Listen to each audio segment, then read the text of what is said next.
আসসালামু আলাইকুম, আমি মামুন রশিদ পড়াশোনা করছি চট্টগ্রাম বিশ্ববিদ্যালয়ে। পিন পয়েন্ট এররের 3 নাম্বার এমসিকিউ সলভিং ক্লাসে তোমাকে স্বাগতম।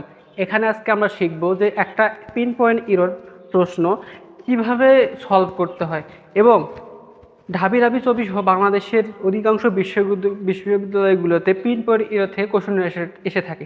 বিশেষ করে চবির ডি ইউনিটে খুবই প্রশ্ন এসে থাকে 2টা 3টা 4টা 5টা পর্যন্ত। ওকে, এবং 5বার 6বার 6টা 7টা পর্যন্ত তুমি দেখবা। আচ্ছা, পিন পয়েন্ট এররটা কি? একটা সেন্টেন্স দেওয়া থাকবে, যে সেন্টেন্সের কিছু কিছু শব্দের নিচে আন্ডারলাইন করে দেওয়া থাকবে এরকম 4টা। এই 4টা আন্ডারলাইনের মধ্যে যে কোনো একটা আন্ডারলাইন যেটা হতে ভুল দেয়া আছে। কি দেয়া আছে ভাই? ভুল দেয়া আছে। এই ভুলটা তোমাকে বের করতে হবে। আচ্ছা, এখানে দেয়া আছে কি?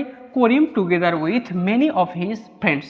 ওকে, তারপর কি? রিলেটিভস, ফ্রেন্ডস এবং relatives were present in the meeting. এখানে বলা হচ্ছে করিম একই সাথে তার বন্ধুরা কি করতেছে, বন্ধুরা এবং তার এই যে রিলেটিভস আত্মীয় স্বজনরা আছে, এরা কি ছিল? প্রেজেন্ট ছিল ইন দ্য মিটিং, মানে মিটিংয়ে উপস্থিত ছিল সেই সময়, না অতীতকাল। হ্যাঁ, আচ্ছা, এখানে কি দেওয়া আছে ভাই? কবিল। এখান থেকে কোনটা কোনটা আমার ভুল, এটা আমরা বের করবো। মানে কোনটা বলতে একটা ভুল আছে। করিম টুগেদার উইথ, টুগেদার উইথ তো ঠিকই আছে, টুগেদার উইথ, হ্যাঁ ঠিকই তো আছে, এটা মানে একটা সাথে। তাহলে মেনি অফ হিজ ফ্রেন্ডস, একটু মানে ইংলিশটাকে তুমি বুঝবা ভাই মানে কি বলে ওটাকে, মানে ম্যাথের মতো করে বুঝবা। কিসের মতো করে?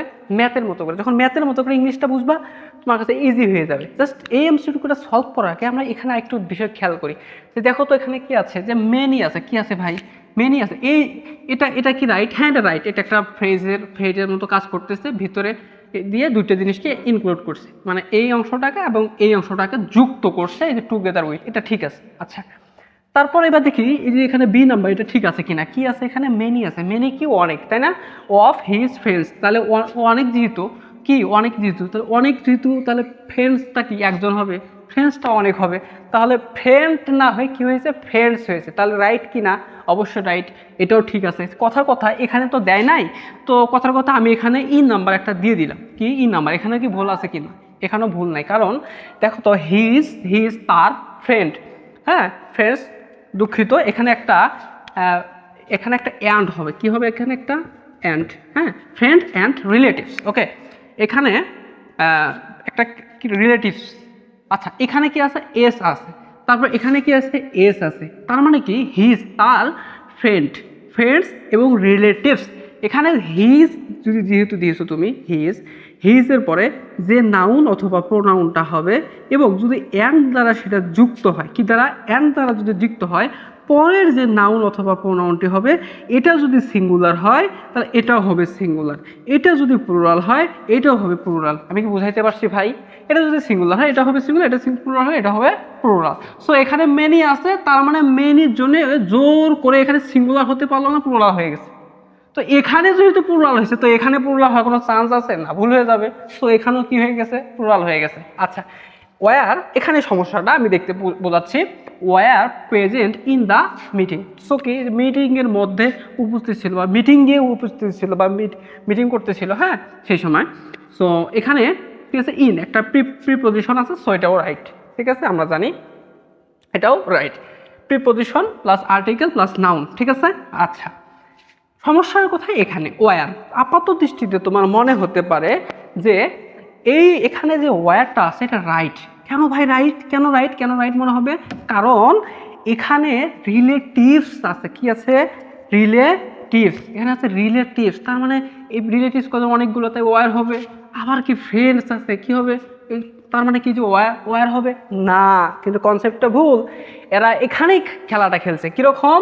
যদি তুমি কোথাও দেখো যে অ্যালং উইথ, হ্যাঁ, তারপর যদি দেখো also, along with also, together with, তারপর কি? টুগেদার উইথ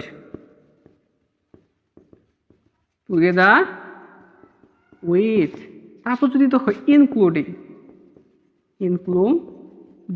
যদি দেখো এক্সক্লুডিং, যদি তুমি দেখো তারপর হচ্ছে অ্যাকসেপ্ট, হ্যাঁ, এগুলো যদি শব্দ দেখো, এই শব্দগুলা জাস্ট ম্যাথের মতো করে কনসেপ্ট মনে রাখো। সেটা হলো এই শব্দগুলো সাপোজ এখানে আছে, কি এই শব্দগুলো যে কোনো একটা এখানে আছে, ঠিক আছে, একটা নিলাম, ওকে ডান, এই শব্দগুলো একটা নিলাম। এর আগে যদি নাউন অথবা প্রোনাউন থাকে, ঠিক আছে, এরপরে একটা নাউন অথবা প্রোনাউন থাকবে, হ্যাঁ, নাউন অথবা প্রোনাউন থাকবে। এই যে নাউন অথবা প্রোনাউন, এই যে নাউন অথবা প্রোনাউন, এর উপরে নিশ্চয়ই একটা ভার্ব আসবে। এখন এই ভাবটা কি হবে, সিঙ্গুলার নাকি প্লুরাল? এই ভাবটা হবে আগের যে নাউন অথবা প্রোনাউনটা আছে না, এই অনুযায়ী ভাব বলবে। যদি এই নাউন প্রথমের নাউনটা অথবা প্রোনাউনটা যদি সিঙ্গুলার হয়, ভাবটা হবে সিঙ্গুলার। এই প্রথমের নাউনটা যদি প্লুরাল হয়, ভাবটা হবে কি, প্লুরাল। আমি কি বুঝাইতে পারছি ভাই? হ্যাঁ, আচ্ছা। তো এখানে কি আছে, যে টুগেদার উইথ দ্বারা যুক্ত আছে। এখানে কি, করিম একটা নাউন, ঠিক আছে, তারপরে মেনি অফ হিজ যে ফ্রেন্ডস একটা নাউন, তারপরে এই যে রিলেটিভস নাউন, মানে দুটো একই জিনিস, ঠিক আছে, এর দ্বারা যুক্ত করা আছে যেহেতু। ওকে, তাহলে ফ্রেন্ডস এবং রিলেটিভস এখানে কি প্লুরাল। তো প্লুরালের জন্য কি আমরা ওয়ার নিব না, এখানে কি নেওয়া যেত, এখানে নেওয়া যেত হলো ওয়াচ। কেন? কারণ হলো করিম আছে, করিমটা কি, করিমটা হলো সিঙ্গুলার। করিমটা কি ভাই, করিমটা হলো সিঙ্গুলার, অতএব আমাকে এখানে সিঙ্গুলার নাউন ভার্ব নিতে হবে, ঠিক আছে, ওয়াজ হবে, ইজ হবে, হ্যাজ হবে, সিঙ্গুলার যা আছে সব হতে পারে, কিন্তু এখানে তো প্লুরাল হতে পারে না। সো এই জায়গাটাতে ভুল আছে। তো তুমি যদি এইভাবে দেখে দেখে যখন তুমি এমসিকিউটা সলভ করবা ভাই, তো এইভাবে যদি বুঝে বুঝে পড়ো, পরীক্ষা হলে তোমাকে কেউ আটকাইতে পারবে বলো? সো তোমার জন্য দোয়া থাকুক, তুমি যেন এখন যে পড়তেছো এই পড়াটা যেন বুঝে বুঝে পড়া হয়। আমি বলি কখনো মুখস্থ করো না, জাস্ট বুঝে বুঝে পড়ো।